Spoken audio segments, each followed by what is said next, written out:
रामपुर के पुलिस अधीक्षक अनिल कुमार सिंह की एक प्रेस कॉन्फ्रेंस का वीडियो सोशल मीडिया पर तेजी से वायरल हो रहा है। गोकशी के आरोप में मुठभेड़ के बाद गिरफ्तार आरोपियों पर बात करते हुए एसपी की जुबान फिसल गई। उन्होंने ऑन कैमरा असंसदीय शब्दों का इस्तेमाल करते हुए विवादित बयान दे दिया है, जिसके बाद से यह मामला चर्चा का विषय बना हुआ है।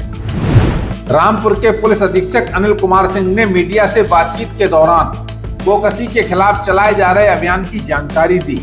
उन्होंने बताया कि सावन माह के दौरान थाना स्वार और थाना गंज क्षेत्र में गोकशी की घटनाएं सामने आई थी।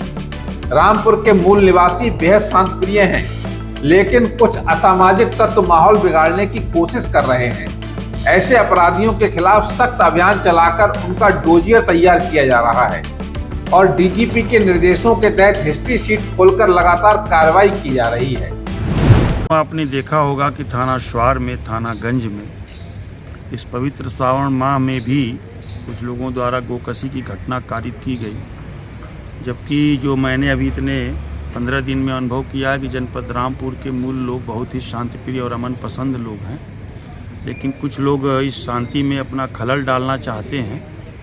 तो मैंने एक अभियान चलाया है कि थानों पे जो भी 5 साल 10 साल गोकशों की सूची है उनका सबका सत्यापन कराया जाए, डोजियर बनाया जाए, उनकी पोस्टकार्ड साइज की रंगीन फ़ोटो लगेगी।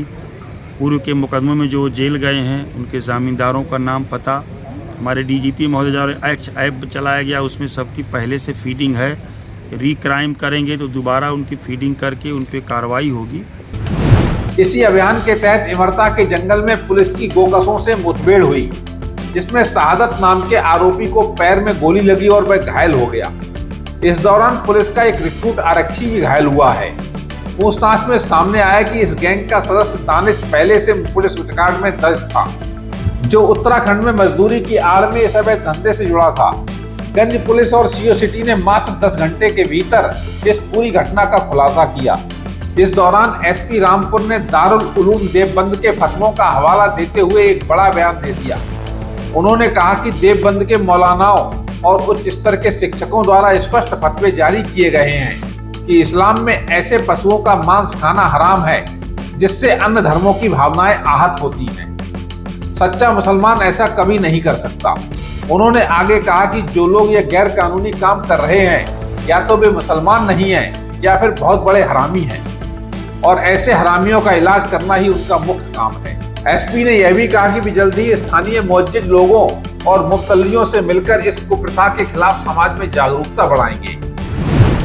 इसी में जो एक्टिव गोकश लोग हैं, इसमें तलाश में लोग थे। इमरता के जंगल में कुछ लोग पुनः इस तरह घटना कारित करने की फिराक में थे। उसमें शहादत नाम के आदमी को पुलिस मुठभेड़ में गोली लगी है।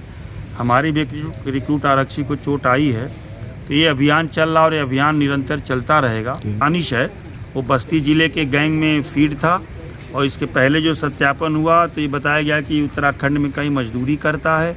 फिर इसने आके सोमवार के दिन एक घटना कराई और हमारे गंज पुलिस ने, सीओ सिटी ने बहुत अच्छी मेहनत की। घटना 10 घंटे के अंदर वर्कआउट हो गई। और एक आश्चर्य की बात यह है कि मैं सहारनपुर में बहुत नौकरी किया।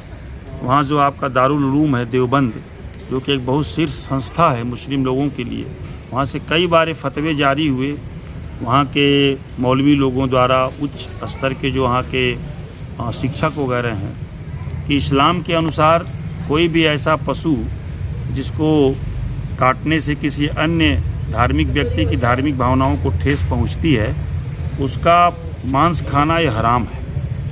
तो रामपुर में इसकी पहल करेंगे मुस्लिम धर्म सच्चा मुसलमान जो है कभी इस तरह काम नहीं कर सकता है। तो जो लोग ये काम कर रहे हैं, मुझे बड़ा आश्चर्य है, या तो मुसलमान नहीं या तो बहुत हरामी हैं। फिर हरामियों का इलाज करना ही मेरा काम है। और मैं यहाँ के भी सभी जो मौजूद लोग हैं, मुतवल्ली लोग हैं, मौलवी लोग हैं, उनसे एक बार गोष्ठी करके उनसे भी अपील कराऊंगा कि इस तरह का कृत्य लोग न करने।